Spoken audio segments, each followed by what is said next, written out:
Hello everyone, welcome to US Reports YouTube channel. Today, we have an update on the frontline situation in Ukraine.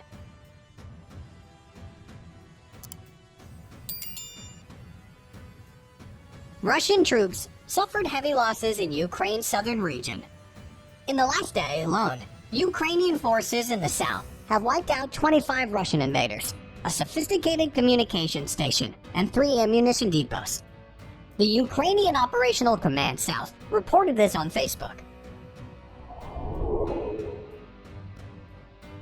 The activity of our forces pushes the enemy to resort to desperate means of influence. Limited in maneuvers and restrained in advancing, the enemy is trying to hold its ground on the farthest equipped line of defense. Meanwhile, from the air and from the temporarily occupied Crimea, they inflicted a massive missile strike. 4 X-31 missiles from an enemy fighter and an Onyx missile from the coastal missile complex, all targeting Ochakov, hit the farmland area in the suburbs, the Command South said in a Facebook post.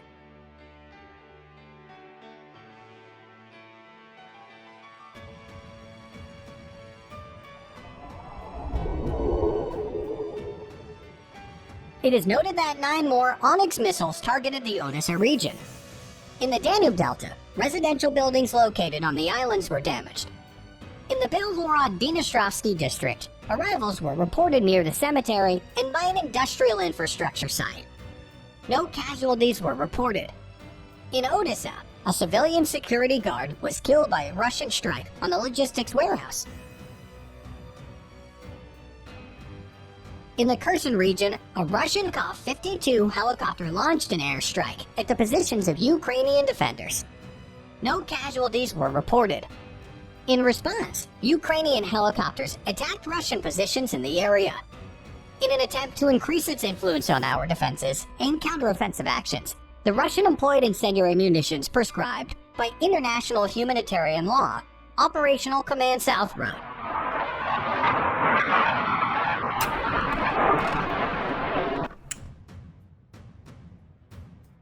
The Ukrainian forces destroyed a T-62 tank, a Meteor self-propelled jet mortar, a powerful communications station, a radar, and an electronic warfare station.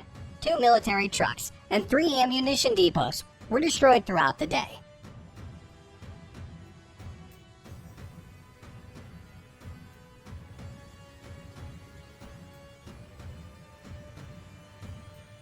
During an attempt to carry out air reconnaissance in the Mykolaiv region, the Russian also lost 2 of its Orlan-10 UAV. According to the Ukrainian Command South, the Russian troops in the northwestern Black Sea area currently consist of 5 warships, 4 landing craft, and a submarine. In refutation of Russian propaganda reports, the statement says the rest of the fleet remains at its bases. However, the threat of a missile strike remains relevant, and an attempt at deploying a landing party is not ruled out. The sea continues to eloquently persuade vacationers to stay away as far as possible from the shoreline. In Kabul, though, waves brought ashore another sea mine. At a distance of about 50 meters, it detonated, out of the Operational Command South.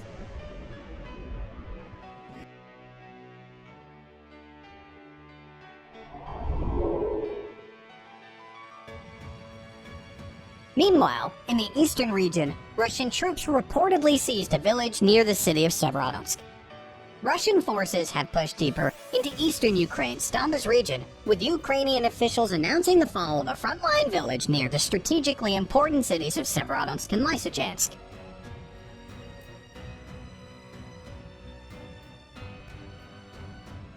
Roman Vlasenko, head of the Severodonetsk District Military Administration, said on Tuesday that the settlement of Tashkivka is now controlled entirely by the Russians. According to Al Jazeera, Tashkivka had a pre-war population of about 5,000 people and is approximately 25 kilometers, 15 miles south of Severodonetsk in eastern Ukraine's Luhansk region, which has for weeks been targeted by Moscow's troops as they press for complete control of the Donbas. Vlasenko said the battle for the war-torn territory is now in full swing and warned Luhansk, which together with the neighboring Donetsk region forms the Donbas, had become the epicenter of fighting.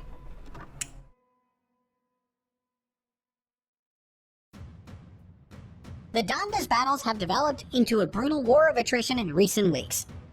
with Moscow concentrating its overwhelming firepower on a Ukrainian-held pocket of the region that Moscow claims on behalf of its separatist proxies, the self-proclaimed Donetsk and Luhansk People's Republics.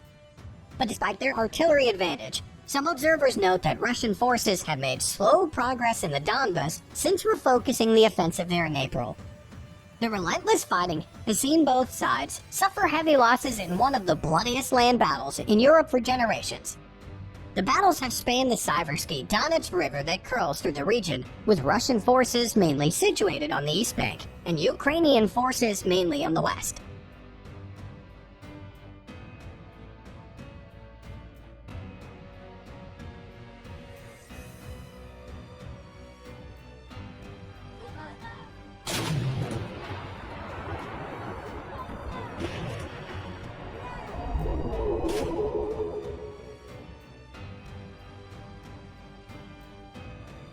However, Ukrainian forces still hold some ground on the east bank, with Kyiv's troops in control of part of an industrial zone on the outskirts of Severodonetsk, the hotspot of recent fighting. Luhansk Governor Serhiy Haidai told the Associated Press news agency on Tuesday that Ukrainians continued to hold the Azov chemical plant despite heavy Russian bombardment. About 500 civilians are reportedly sheltering at the facility, including dozens of children, and fears for their safety are mounting. Haidai said Russian troops were turning the area into ruins in a bid to take over Severodonetsk.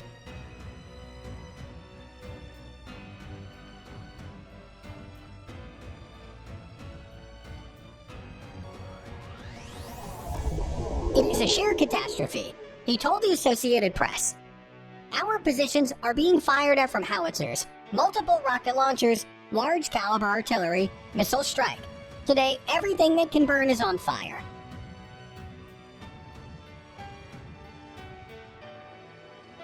Neighboring Lysychansk, the only city in the Luhansk region that is still fully under Ukrainian control, has also been attacked. Haidai said on Telegram that Russian shelling on Monday destroyed 10 high-rise buildings, private houses, and a police station in the city.